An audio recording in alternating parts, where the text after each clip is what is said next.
নমস্কার বন্ধুরা, আমি তনুশ্রী। তো আমার তনুশ্রী ইউনিক টিপসে আপনাদের অনেক নতুন নতুন টিপস দিই। আর যদি আপনারা এখনও পর্যন্ত ফলো না করে থাকেন, ফেসবুকে অবশ্যই কিন্তু ফলো করে রাখবেন। আর ইউটিউব যদি থাকে তাহলে অবশ্যই ইউটিউব থেকে দেখে থাকলে সাবস্ক্রাইব করে রাখবেন নতুন নতুন টিপস সবার আগে পাওয়ার জন্য। তো আজকে যে টিপসটার সম্পর্কে আমি বলবো সেটা প্রত্যেকেরই কাজে লাগবে। আমাদের হাতের এই ফোনটা আমাদের কাছে কিন্তু থাকে না সবসময়, মাঝে মধ্যে করে আমাদের বড় ছোট সবার হাতেই যায়, বিশেষ করে ছোট মানুষদের।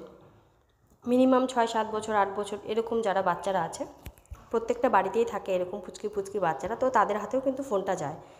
তো এই কারণে আজকে ভিডিওটা করা। আমাদের ফোনের মধ্যে অনেক সময় আমরা না চাইতেও আমাদের ফোনের সামনে কিন্তু খারাপ ভিডিওগুলো চলে আসে, খারাপ ছবি চলে আসে, যেটা আমাদের বাচ্চাদের একটা খারাপ প্রভাব ফেলতে পারে। তো এই জন্য আমাদের ফোনে যাতে কোনো রকমভাবে খারাপ ভিডিও বা খারাপ ছবিগুলো না আসে, সেটা আমরা কীভাবে বন্ধ করব সেই সেটিংসটা নিয়েই আজকে আমি কথা বলবো, যাতে বাজে ছবি বা বাজে ভিডিও আমাদের সামনেও না আসে আর আমাদের বাচ্চাদের সামনেও না আসে।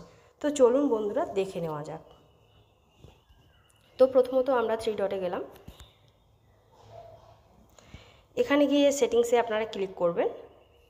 তো সেটিংসে ক্লিক করলে এখানে আপনারা দেখতে পাচ্ছেন প্রথমেই কন্টেন্ট প্রেফারেন্স। তো এখানে আপনারা ক্লিক করবেন।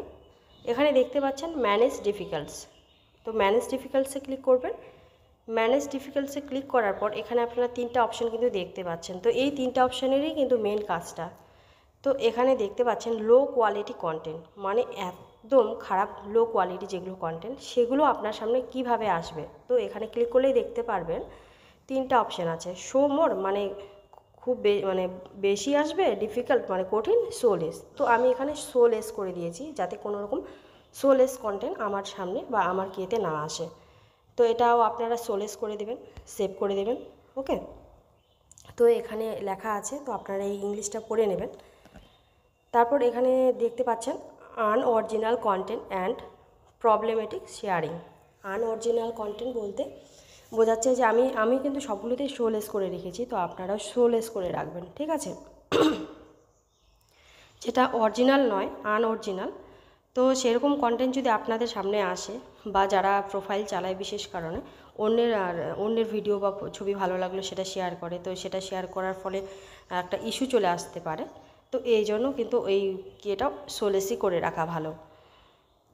আর এটা হচ্ছে সেনসিটিভ কন্টেন্ট, মানে যেসব সেনসিটিভ কাজকর্মগুলো হয়, যেরকম অ্যাক্সিডেন্ট, রক্তাক্ত, তো এরকম কন্টেন্ট দেখেও কিন্তু অনেকে হয়ে পড়ে, বিভ্রান্ত হয়ে পড়ে। তো এরকম কন্টেন্টও যাতে আমাদের সামনে না আসে, তো এই জন্য আমি সোলেস করে রেখেছি। এখানে সেভ করে রাখলে এখানে আপনারা এই লেখাটা আসবে, এটা আপনারা পড়ে নেবেন পুরোটা।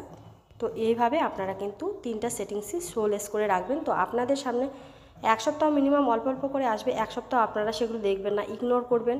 তো দেখবেন অটোমেটিকলি 1 সপ্তাহ পর আপনাদের সামনে আর কখনও কিন্তু সোলেস এরকম খারাপ বাজে বাজে কন্টেন্ট আপনার পোস্টে আসবে না, আপনার ফেসবুক পোস্টে আসবে না।